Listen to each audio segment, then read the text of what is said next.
자, 오늘은 종교개혁자들이 크게 은혜 받았던 시편 말씀을 중심으로 해서 우리가 회복해야 할 신앙에 대해서 한번 생각해 보도록 하겠습니다. 여러분, 오늘이 며칠입니까? 10월 31일. 10월 30일. 내일이 31일입니다. 10월의 마지막 날입니다. 생각나는 노래가 있는데, 제가 생각하는 그 노래를 여러분들도 다 생각하고 있을 것 같아요. 근데 여러분, 10월, 어리둥절하는 사람들은, 그거 자체로서 축복입니다. 여러분, 10월 31일은 10월의 마지막 날이기도 하지만, 늘 말씀을 드리지만, 종교개혁 기념일입니다. 종교개혁 기념일. 여러분, 종교개혁하면 누가 제일 먼저 생각이 납니까? 마틴 루터라는 사람이 생각이 납니다. 루터. 마틴 루터 하면은 뭐 생각나요? 우리 옛날에 세계사 시간에 다 배웠어요. 95개조 반박문. 이게 아주 자동으로 이렇게 떠오르게 되는데, 여러분, 루터의 95개조 반박문은 중세시대에 카톨릭이 관행처럼 발행했던 면죄부에 대한 성경 중심의 95개의 비판글을 적어 놓은 것입니다. 여러분, 이 비판문을 어디다 갖다 붙여놨냐면, 그때 당시에 독일의 가장 큰 성당이라고 할 수 있는 비텐베르크 성당 현관문에 떡하니 붙여놨던 거예요. 이 중세 카톨릭이 면죄부를 이렇게 발행을 해가지고 너의 죄가 사해졌노라 이런 증서를 이렇게 주면서 뭐를 받았을까요? 돈을 받은 거예요. 돈 받고 그 사람의 죄를 사해 주기 시작한 거예요. 이것이 잘못된 관행이라는 사실을 95개의 말씀을 가지고서 이제 반박문을 붙여 놓은 것이죠. 여러분, 이 반박문을 붙여 놓은 날이 10월 31일입니다. 1517년 10월 31일. 그날 붙여놨다고 해가지고 우리가 10월 31일 날 종교개혁 기념일로 지키는 것입니다. 여러분, 당시에는 루터가 목사님이 아니었어요. 당시에는 천주교의 사제였습니다. 루터도 다른 어떤 사제들처럼 늘 하던 대로 하던 평범한 사제였어요. 하던 대로 신앙생활 하던 사제였습니다. 여러분, 루터가 하던 대로 신앙생활 하던 것이라는 게 뭘 말하는 것이냐면 고행으로 구원을 받는다라고 생각을 했습니다. 그래서 루터는 가장 고행을 사서했어요. 그래서 무릎으로 계단을 오르락내리락 한다든지 금식을 밥 먹듯이 한다든지 그런 일들이 있었습니다. 금식과 철야기도 누구보다도 많이 했고 자기 몸을 돌보지 않고 세상에서 공덕을 쌓는 일에 집중했던 사람이 바로 루터였습니다. 그런데 정작 중요한 성경에서 가르쳐주는 구원에 대해서는 별로 관심을 갖지 않았어요. 왜 그랬을까요? 그때 당시만 하더라도 사제 그 어떤 누구도 성경 펴서 신앙생활을 하던 사람이 아무도 없었어요. 늘 하던 대로, 전통대로 그렇게 신앙생활을 해왔던 거예요. 전통대로 고행에 힘쓰고, 전통대로 공덕을 많이 쌓고, 전통대로 3일에 한 번씩 금식 기도를 하고, 철야 기도를 하고, 그렇게 하면 구원을 받는다라고 생각을 했던 것입니다. 그런데 루터는 그렇게 하면 그렇게 할수록 마음에 공허함이 생기고, 마음에 허무가 가득하게 된 거예요. 그래서 루터가 했던 방법이 무엇이냐면 성경 말씀을 편 일이었습니다. 여러분, 하던 대로 해놓고 마음이 공허해지고 열심히 뭔가를 하기는 하는데 늘 부족함을 느끼고 그리고 공허함을 느끼고, 여러분, 그래서 루터가 성경으로 돌아간 줄로 믿습니다. 당시에 아무나 읽지 못하던 생경한, 그때 당시에는 성경이 라틴어로 되어 있었거든요. 여러분, 그때 당시에 독일 사람들이 라틴어는 여러분 읽기는 굉장히 쉬워요. 그냥 발음대로만 읽으면은 그냥 읽기는 되게 쉬운데 사실은 이 라틴어가 너무나 어려운 이 옛날 언어입니다. 그래서 루터가 이 라틴어로 된 성경을 읽을 때에 라틴어를 다시 공부하면서 이 성경을 읽은 것입니다. 여러분, 그래서 공부하면서 이 성경을 읽기 시작하니까 마음에 이 말씀이 많이 남는 것이죠. 그리고 내린 결론이 무엇이었습니까? 오직 의인은 믿음으로 말미암아 구원을 얻느냐. 여러분, 오직 의인은 믿음으로 말미암아 살리라. 이 말씀 붙잡고 구원이라는 것은 고행으로 얻는 것이 아니구나. 구원이라는 것은 금식 많이 한다고 얻는 것이 아니구나. 공덕을 많이 쌓고 선행을 많이 한다고 해서 얻는 것이 아니구나. 이것을 깨닫게 된 거예요. 누가 가르쳐 줬다고요? 성경을 통해서 하나님께서 가르쳐 주신 줄로 믿습니다. 교회가 발행하는 면죄부 사서 구원받는 것이 아니다.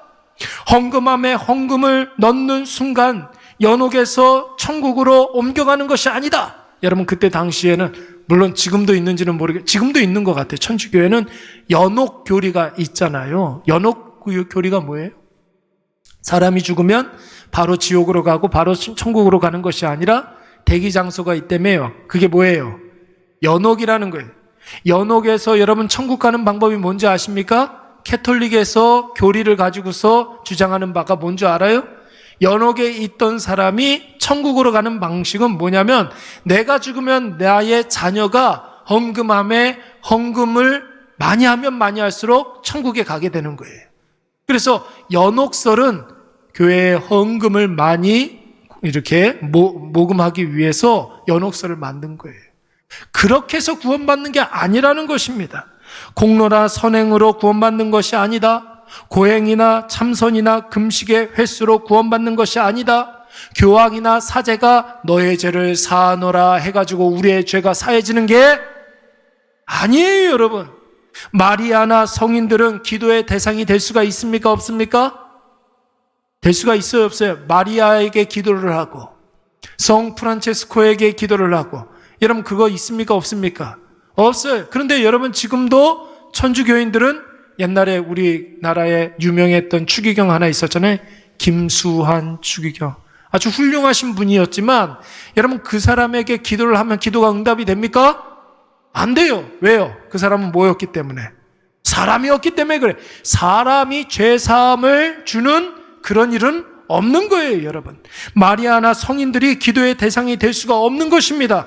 여러분, 이것을 바로 루터가 깨닫게 된 줄로 믿습니다. 이러한 깨달음을 가지고 여러분, 담대하게 중세교회의 잘못을 지적하는 이 반박문을 내걸었으니, 여러분 바로 이때부터 이와 뜻을 같이 하는 사제들이 우후죽순으로 생겨나기 시작한 거예요. 그리고 이때부터 오직 말씀, 오직 은혜, 오직 예수, 오직 믿음, 오직 하나님께 영광, 이 5개의 기치를 들고 종교개혁한 줄로 믿습니다. 종교개혁은 말이 좋아 종교개혁이지 신앙회복 운동이었어요. 우리의 참된 신앙을 회복하는 운동이 바로 종교개혁 운동인 줄로 믿습니다. 우리 5가지 다 같이 한번 읽어볼까요? 시작. 오직 예수, 오직 믿음, 오직 은혜, 오직 말씀, 오직. 여러분, 이것을 꼭 기억하시기 바랍니다. 특별히 여러분, 우리가 기독교 신앙을 갖고 있는 사람들은 꼭 요 5가지를 가지고 신앙생활 해야 하는 것입니다. 여러분, 그래서 우리는 이런 사람들을 종교개혁자다 그렇게 이야기하고 있는 거예요.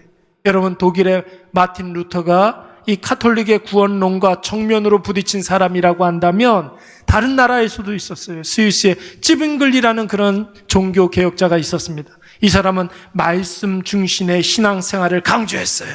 여러분, 오늘날 우리도 말씀 중심의 신앙생활 강조하고 있잖아요. 그 16세기 당시에 스위스의 찌빙글리가 말씀 중심의 신앙생활을 강조했던 거예요. 그래서 찌빙글리는 하나님의 말씀을 많이 번역했던 사람이었습니다. 그때 당시에는 여러분, 성경으로 쓰여져 있는 언어가 뭐라고 그랬어요? 라틴어라고 그랬잖아요. 사제들도 여러분 그 뜻을 알지 못하는데 어떻게 평민들이 라틴어를 읽고 그 의미를 이해할 수 있었겠습니까? 그래서 평민들이 많이 쓸 수 있는, 그때 당시에 많은 사람들이 상용어로 쓰고 있는 독일어로 이제 성경을 번역하기 시작했고, 우리 장로교회 효시라고 할 수 있는 존 칼빈 있잖아요. 존 칼빈. 이 존 칼빈도 성경 중심의 구원론을 정리했어요. 예정론.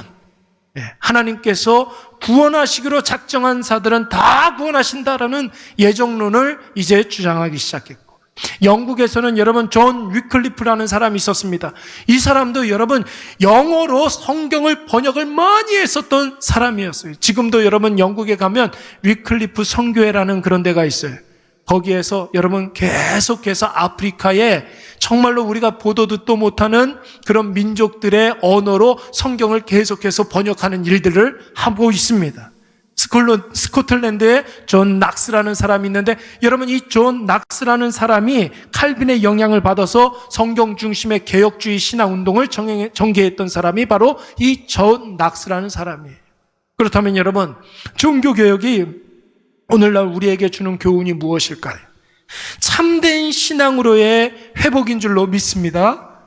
여러분, 우리의 신앙이 회복되어야 한다는 것이, 오늘 우리가 이 저녁 집회에 나와서 기도해야 될 것 중에 한 가지가 무엇이냐면, 주여 우리의 신앙을 회복시켜 주시옵소서, 여러분 기도해야 될 줄로 믿습니다. 회복이라는 말이 뭐예요, 여러분? 다시 돌아간다는 뜻 아닙니까? 다시 돌아가서 원래의 의미를 새롭게 한다는 뜻입니다. 오늘날 우리가 회복해야 할 신앙이 너무나 많이 있지 않습니까? 우리가 살고 있는 이 시대의 신앙은 우리 전 인생을 건 신앙이어야 하죠. 여러분 한번 가만히 생각을 해보세요. 신앙은 여러분 액세서리가 아니에요. 우리의 전부입니다. 우리의 모든 삶과 우리의 모든 인생을 걸어야 하는 것이 신앙입니다. 여러분, 그런데 오늘날의 신앙이 무슨 동아리 활동을 하듯이 하는 그런 종교생활 아닙니까? 우리의 모든 신앙을, 우리의 모든 인생을 걸고 하는 신앙인지, 아니면 동아리 활동하듯 하는 종교생활인지, 여러분 헷갈릴 정도로 신앙의 의미가 많이 퇴색되어 있습니다. 물론 여러분, 각 동서고금 오고 오는 세대에 그 당대의 사람들은 다 자신의 세대를 개탄하고 걱정을 합니다. 모든 세대의 사람들이 여러분 다 말세라고 해요. 우리 앞선 세대들도 우리가 젊었을 때 아유 요즘 젊은 사람들은 참 문제야 이랬을 거라고요. 그렇죠? 세상의 모든 세대의 젊은이들은 다 문제래요. 지금도 마찬가지고 200년 전에도 젊은 사람들이 문제라고 그랬어요. 옛날에 메소포타미아 지역에서 발견된 벽화를 이렇게 보니까 거기 벽화에 이렇게 쓰여 있는 상형 문자들을 해석을 해보니까 뭐라고 써 있느냐면 요즘 것들은 크게 문제다 이렇게 써 있어요. 수천 년 전에도 여러분 기성세대들은 요즘 젊은 사람들을 다 문제라고 이야기를 합니다. 그러면서 자기가 살고 있는 이 시대를 말세라고 이야기하고 타락했다고 이야기하죠. 그런데 여러분, 앞선 세대에 살았던 신앙인들이 옛날 이야기를 하면 너무나 오래된 일이라 당대의 사람들이 잘 공감도 못하고 이해를 못하는 거예요. 아까 전에 우리가 저 멀리 매는 나의 시온성 이 찬양 불렀잖아요. 그렇죠? 여러분들 젊었을 때 굉장히 많이 불렀던 찬양 아닙니까? 근데 우리 중에는 이 찬양을 모르는 사람들도 있어요. 이 찬양을 모르는 사람들도 있어요. 예. 그러니까 여러분, 우리가 옛날 이야기를 하면 요즘 젊은 사람들은 그것을 잘 이해하지 못하는 경우들이 굉장히 많이 있어요. 그런데 여러분 보세요. 오늘날 우리의 시대가 그 변화하는 속도가 얼마나 빠릅니까? 너무 먼 옛날 이야기를 하지 않아도 여러분 뜨거웠던 과거의 신앙의 이야기가 불과 5년 전, 10년 전 이야기가 되었어요. 그 정도로 여러분 급속도로 신앙이 냉각되어지고 있는 거예요, 여러분. 지금 그래서 우리가 그런 이야기 많이 하잖아요. 저도 그런 얘기 많이 하는데 코로나 이전의 신앙과 코로나 이후의 신앙이 완전히 달라진 것 같아요. 완전히 그 신앙의 온도가 여러분 급속도로 냉각되어지고 있다라는 거예요. 이 시대의 신앙생활은 어떻습니까? 예배는 있어요. 예배는 있지만 주일 성수의 개념은 사라진 지 오래되었습니다. 여러분 주일 성수라는 말을 여러분 오래간만에 듣지 않습니까? 그렇지 않아요? 여러분 우리가 생각하고 있는 주일 성수는 무엇입니까? 여러분들 젊었을 적에 생각했던 그 주일 성수는 뭐예요? 예? 예배를 드리고 온종일 교회에서 봉사를 하고 돈을 쓰면 돈을 쓰면 안 돼요. 저 전에 있었던 교회에서 제가 처음에 전도사로 이렇게 갔었을 때 아마 주일날 초등부에 아이들한테 간식을 주려고 그랬었던 것 같아요. 피자가 한 15판이 이렇게 배달이 되어 왔어요. 피자가 근데 그때 당시에 그 교회 원로 목사님이 딱 걸렸네. 그 15판이, 12판인지 15판이 다 쓰레기통에 들어갔어요. 주일날 누가 돈을 쓰라고 그랬느냐고. 이게 주일 성수였어요, 그때 당시에. 네? 제 기억으로도 여러분, 주일날 여자분들은 바지를 입고 교회 오지 않았었어요. 치마를 입고 교회를 오셨어요. 여성들의 정장은 치마라고 생각을 했던 때가 있었습니다. 색깔이 있으면 안 되죠. 네. 그래서 전에 있었던 교회 목사님의 사모님은 늘 까만 치마만 입고 다니셨어요. 네. 그랬습니다, 여러분. 네. 그게 좋다, 나쁘다. 지금 그거를 이야기하는 게 아니에요. 정신. 주의를 지키려고 하는 정신을 이야기하는 거예요, 정신을. 여러분, 믿기는 하지만 교회는 안 나간다. 이런 말 많이 하죠, 사람들. 이게 말이 됩니까? 이게 말이 돼요? 말이 안 되잖아요. 하나님을 믿기는 믿지만 주일날 교회는 안 나간다. 근데 이런 말을 하는 사람들이 너무나 많아져서 여러분, 이런 사람들이 가나안 성도라는 그런 어떤 이름이 달려져 있는 그런 시대 아닙니까? 여러분, 가나안 성도 안 나가 교회라는, 안 나가 그 교회 이런 성도 아닙니까? 그래서 그런 것들을 쉽게 용인하는 그런 시대가 되었어요. 예배, 말씀, 기도, 헌신이 없는 종교로서의 기독교로 전락해버렸고, 기독교 신앙이 개인 신앙으로 국한되어서 너 혼자 잘 믿는 것은 좋은데 전도하고 선교한다고 그러면 그거에 대해서 손가락질하고 욕하는 사람들이 너무나 많이 있었어요. 지난주 주일날 10월 27일 날 기독교 단체에서 이제 연합 집회를 했습니다. 근데 주최 측 추산에 한 100만 명 이상 모였나 봐요.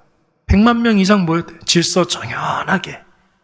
그렇게 집회를 했는데 여러분, 그 다음 날 나오는 신문지상에서의 여러분 보도는 뭐였느냐면 종교단체 집회로 인해서 교통이 심각했다. 많은 사람들이 피해를 입었다. 이렇게만 나오더라고요. 너무 마음이 아픈 거예요. 집회가 끝나고 난 다음에 쓰레기에 한 톨도 남지 않았는데 여러분, 그런 높은 수준의 지금 시민의식을 보여줬음에도 불구하고 여러분, 매스컴에서는 기독교인들을 우습게 생각하고 공격하는 거예요. 한마디로 말하면 기독교는 신앙이 아니라 종교화되어 버리고 말았다는 것이죠. 사랑하는 여러분, 오늘 우리가 종교개혁일을 맞이해서 특별 집회를 열고 기도하자고 한 이유가 무엇입니까? 우리의 신앙이 회복되어야 한다는 것이, 다시 돌아가야 된다는 것입니다. 먼저는 가장 기본이 되는 질문 3가지를 늘 마음속에 우리가 되새기고 있어야 돼요. 제가 늘 여러분들에게 말하는 질문 3가지가 있지 않습니까? 첫째, 나는 하나님 앞에 어떤 존재인가? 두 번째, 다 같이 시작. 하나님은 나에게 어떤 분이신가? 세 번째, 그렇다면 나는 무엇을 해야 되는가? 여러분, 이 3가지 질문을 늘 하루에도 몇 번씩 자기 자신한테 질문하고 답할 수 있어야 되는 것이, 이 3가지 질문이 있어야지만 우리의 신실한 신앙으로 돌아갈 수가 있는 것입니다. 여러분, 이 질문 앞에 바르게 대답할 수 있는 사람만이 바른 신앙을 회복할 준비가 되어 있는 것입니다. 그리고 흔들리지 않는 이 신앙의 고백으로 예배, 말씀, 기도로 날마다 하나님 앞에 자기 자신을 세워놔야 하고 계속해서 은혜의 보좌 앞으로 나아가야 할 줄로 믿습니다. 하루만큼, 여러분, 우리가 하루를 살았잖아요. 하루만큼 하나님 앞에 더 가까이 나아가야 된다는 것이, 그러면서 매일 사는 날 동안 날마다 주님을 만나고 우리 자신을 새롭게 해야 할 줄로 믿습니다. 여러분, 기도를 회복해야 될 줄로 믿습니다. 그러면서 내 안에 있는 모든 것들을 하나님 앞에 토로할 수 있어야 되는 거예요. 내 마음속의 두려움을, 내 마음속의 불안함을 다 비워내야 되는 것이죠. 무엇으로? 기도를 회복함으로 말미암아. 그런 사람들은 말씀을 이제 회복을 해야 됩니다. 기도로 비워낸 내 마음에 말씀으로 가득 채워서 모든 삶의 기준이 하나님의 말씀이 되어야 하는 거예요. 말씀으로 판단하고 말씀으로 결정하고 말씀으로 나아가야 될 줄로 믿습니다. 그러면 하나님께서 우리의 매일의 예배를 통하여서 하나님이 왜 하나님이신지를 가르쳐 줄 줄로 믿습니다. 그 예배에 감격이 있는 사람이 여러분 막연한 은혜가 아니라 내 삶을 완전히 바꿔놓는 그 은혜를 경험하게 될 줄로 믿습니다. 여러분 은혜를 경험하면 그 은혜에 달고 그 송이꿀 같은 그 기쁨이 우리의 삶에 충만할 수밖에 없는 거예요. 사랑하는 여러분, 지금 우리는 일회교회 다니고 있잖아요. 여러분 한번 스스로에게 질문을 한번 해보세요. 지금 종교 활동을 하고 있습니까? 아니면 신앙생활을 하고 있습니까? 여러분 교회를 다니면서 교회 활동을 하고 있는 것입니까? 아니면 교회를 주님의 몸된 교회로 여기면서 가슴 절절한 은혜를 공급받고 있습니까? 우리의 신앙을 다시 한번 점검해 봐야 되는 거예요. 오늘 우리가 종교개혁 주간을 맞이해서 특별 집회 첫째 날을 맞이했는데 여러분 깊이 이 시간 우리의 신앙을 다시 한번 돌아보시기 바랍니다. 오늘 이 밤에 우리가 기도해야 할 것은 다른 것이 없어요. 나의 신앙을 뒤돌아보게 하시고 내 신앙의 불필요한 군더더기 다 제하게 하여 주시옵소서. 우리 너무나 신앙생활 한다고 하면서도 다른 사람의 시선, 다른 사람의 말 이런 것들 너무 많이 의식하지 않습니까? 신앙생활을 한다라는 것은 여러분 우리가 고난을 자처하는 거예요. 고난을 오히려 복이라고 생각하는 것입니다. 그런데 더 편해지고 싶어하고 신앙생활 한다고 하면서도 더 많은 것을 누리고 싶어하고 더 높이 올라가고 싶은 그런 교만한 마음들이 불쑥불쑥 나를 넘어뜨리고 있지는 않습니까? 신앙과 전혀 상관없는 기복주의, 형식주의, 공로주의 같은 것들, 내 신앙이 아닌 남의 신앙 따라하는 흉내내는 신앙, 헌신은 전혀 없고 받기만 하려는 신앙. 사랑하는 여러분, 세상은 10월 마지막쯤 되면은 여러분 계속해서 떠들어대요. 할로윈이다 뭐다 하면서 신앙 아닌 것에 여러분 의미를 찾으려고 하는 것이에요. 여러분 한번 보십시오. 할로윈은 불과 몇 년 전까지만 하더라도 이름조차 생소했던 말이었습니다. 지금도 여러분들 잘 모르는 사람들이 많이 있을 거예요. 할로윈이 뭐예요 도대체? 그런데 여러분 지금은 유아부터 청소년까지 요 주간이 되면은 여러분 상가가 됐든 어디가 됐든 할로윈 축제에 그냥 모든 것을 다 투자를 하고 분위기를 그렇게 만들어가고 있어요. 어떻게 보면은 성탄절은 없어지고 할로윈만 나타나요. 귀신 축제예요, 여러분. 귀신 축제. 요즘 성탄절을 지키는 사람들이 어디 있습니까? 근데 길을 쓰고 할로윈을 지키려고 그러잖아요. 신앙이 아닌 계절의 정치에 한번 빠져보세요.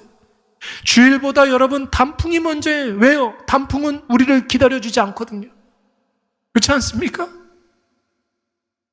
예배 말씀 기도보다 여러분 어디로 이렇게 가는 것이 중요하고 하나님 은혜 받는 것보다 주변 사람 챙기기에 바쁩니다. 여러분 10월, 11월은 또 다음 해를 준비하는 시기이니까 여러분 직장이나 일터에서 내년 준비하고 내년 계획 세우기 바쁘죠. 하나님의 함께하심, 하나님의 지켜주심, 하나님의 인도하심 이런 거 묵상하기에 너무 바쁜 시기를 보내게 되는 것입니다. 그러나 여러분 하나님께서 10월의 마지막 주간에 우리에게 종교개혁 주간을 주셨다는 것은 이 중차대한 시기에 우리 자신의 신앙을 돌아보라는 뜻인 줄로 믿습니다. 기도를 회복하라는 뜻인 줄로 믿습니다. 예배를 회복해야 되고 여러분 우리의 말씀 생활을 회복해야 되는 것이 오늘 이 밤에 우리가 기도할 때에 하나님 살아계심을 확신하며 기도하시기 바랍니다. 그래야 우리의 기도가 시작될 수가 있는 것이 여러분 하나님의 전능하심을 믿고 기도하시기 바랍니다. 그래야 여러분 우리의 기도가 힘이 있어지는 거예요. 힘이 있어지는 거예요. 통성기도 하자 그러면 여러분 소리 내서 기도해 보십시오. 어떻게 기도해야 될지 모르는 사람들은 주여 주여 계속 외치세요. 은혜를 부어 주시옵소서. 계속 그렇게 기도하는 거예요, 여러분. 그래야 여러분 우리의 기도가 힘이 있어지는 것이죠. 하나님이 나의 아버지 되심을 확신하며 기도하시기 바랍니다. 그래야 여러분 우리의 기도가 진실해질 수가 있는 것이에요. 이 밤에 우리의 기도를 통해서 종교화된 나의 신앙이 완전히 깨지고 부서져서 진실된 신앙으로 거듭나시고 흉내만 내는 신앙이 아니라 내 삶에 하나님이 선명해지는 우리의 신앙이 되시기를 간절히 축원합니다. 우리